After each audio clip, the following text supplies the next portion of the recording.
Martin Kowalski.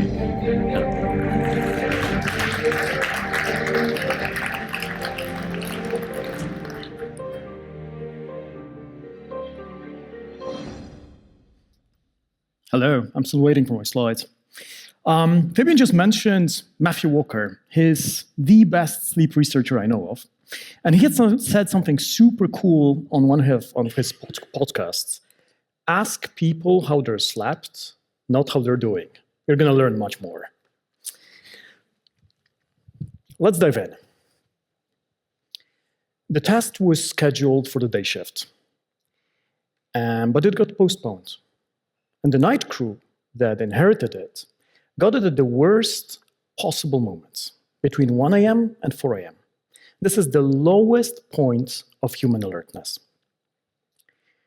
They disabled safety system after safety system. They ignored warnings. They proceeded with a test that every protocol said to abort. The history knows it as Chernobyl, the worst nuclear power plant disaster. NASA managers joined a midnight teleconference call where they were debating whether to launch in freezing temperatures. The engineers from Morton Thiokol, the guys who built the booster rockets, they begged them not to. The NASA managers overruled them. They slept fewer than 2 hours that night. And they gave a final go at 5:30 a.m.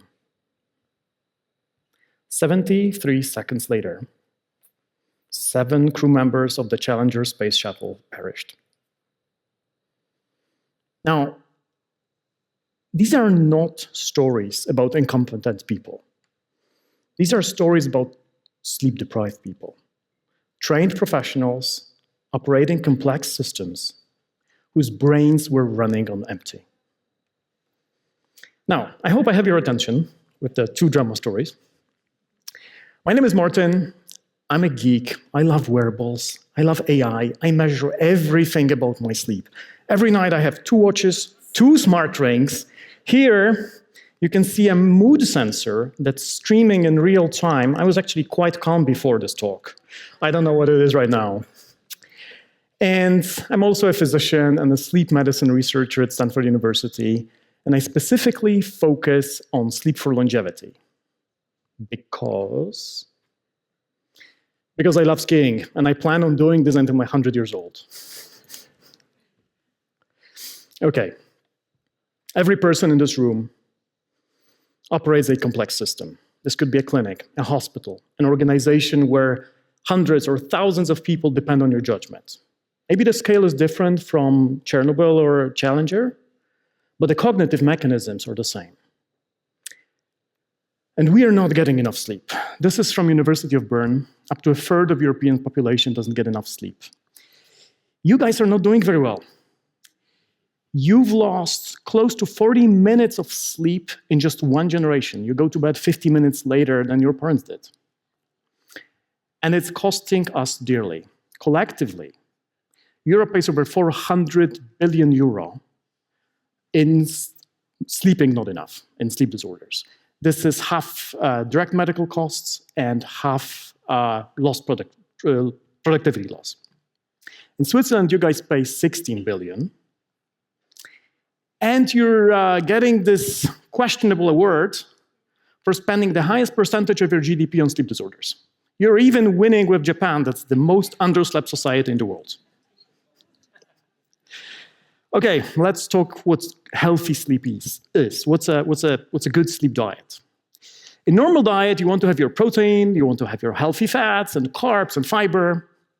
I also want you to remember 4 things about your sleep: quantity, quality, regularity, and timing.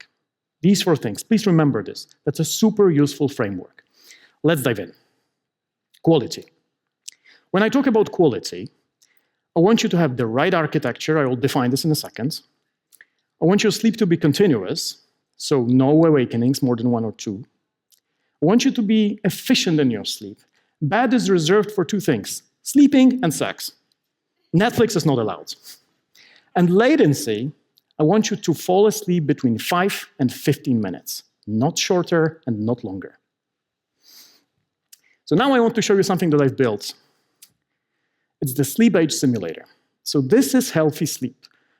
The example we have here, that's someone who is 25 years old. We start with the red bar, which represents being awake or falling asleep. And then we go deeper.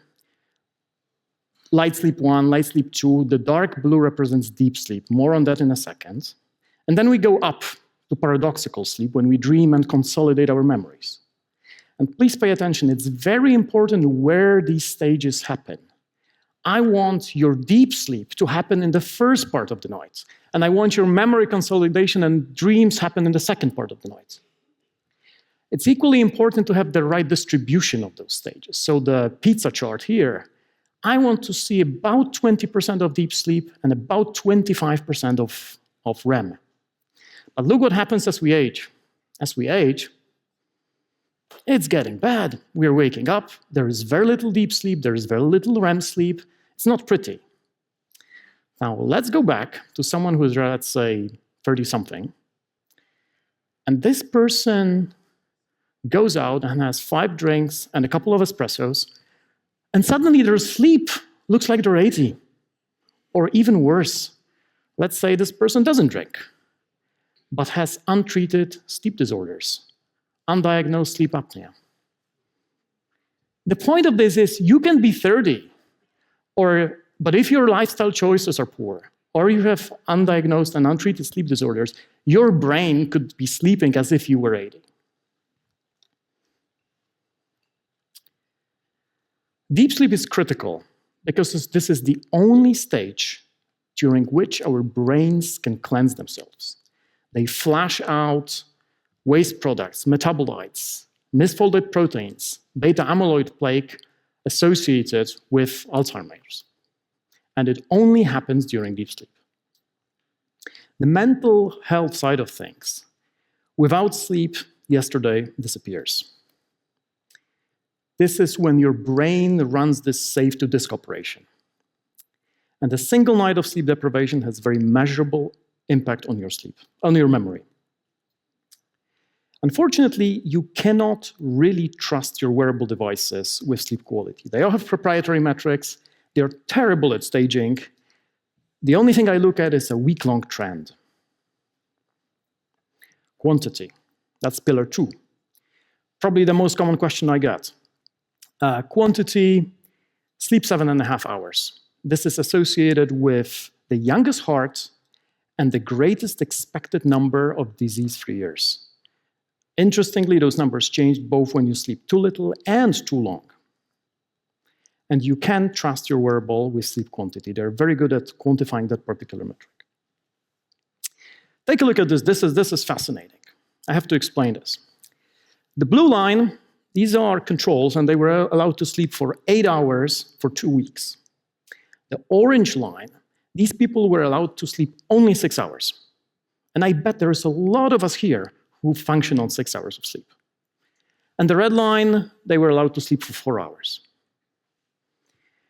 After 14 days of sleeping only 6 hours per night, your cognitive performance equals someone who had 3 glasses of red wine in the morning.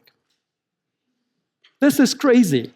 And if you have to power through like particularly intense work period and you sleep 4 hours, after 2 weeks, you're reaching 5 glasses of wine in the morning. This is legally intoxicated even in the US. You know what's crazy? Sleep deprivation, sleep loss is very insidious. People don't realize they lose their sleep. This is after, say, day 3, people don't know they're getting more and more sleepy, while their working memory plummets. Sleep loss removes the brakes from your emotions. Barbara this morning was mentioning amygdala, brain's fear center. It's becoming 60% more reactive. Everything appears threatening. Your prefrontal cortex that normally presses a brake pedal disconnects, and everything is scary. Regularity, that's easy. I want you to go to bed at the same time within 30 minutes weekdays, and weekends. This is a better predictor of all-cause mortality than sleep duration. If you only remember one thing from my talk today, please go to bed regularly at the same time. And you can trust your wearable with regularity. They're very good at measuring that. I want to show you this. This is fascinating. We have to spend a bit of time on this. 4% is the baseline depression risk in our society. So 4 in 100 people will have a major episode of depression in their lives. If you sleep less than 5 or more than 9 hours, your depression risk goes up by relative 17%.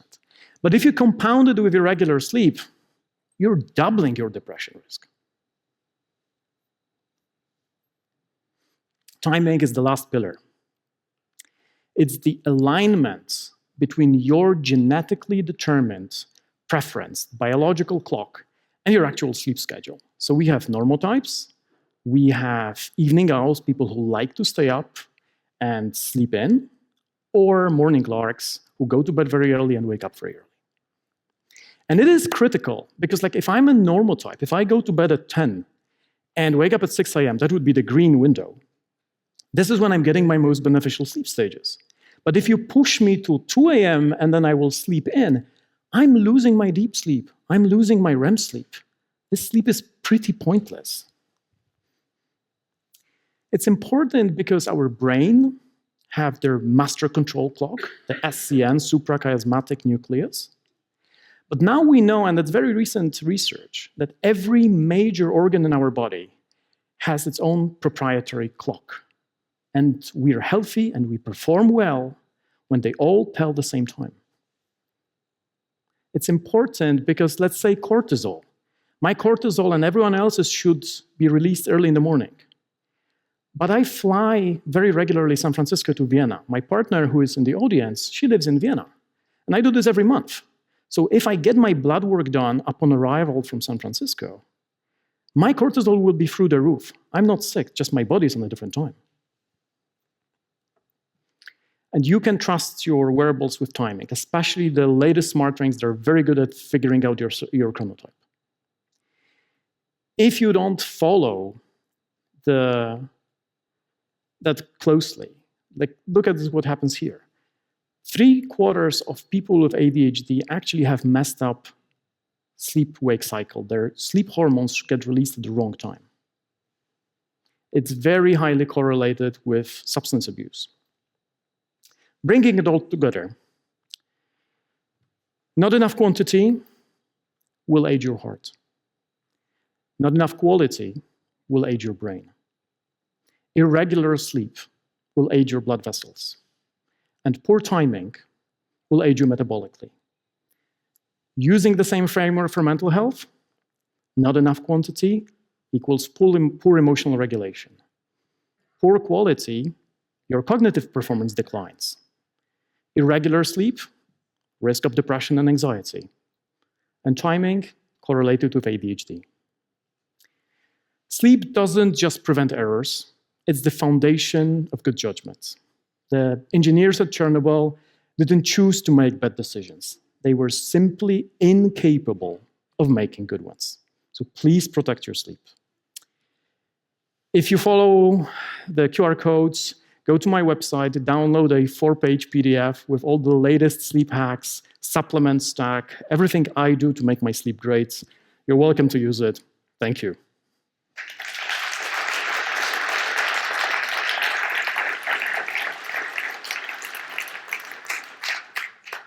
Thank you, Martin. I was far from falling asleep. Thank you, Fabian. Although I felt a bit sleep deprived. Now, we have questions from the audience relating, one is menopause. How would the sleep, or is sleep affected by the menopause? Do you have any research at hand here?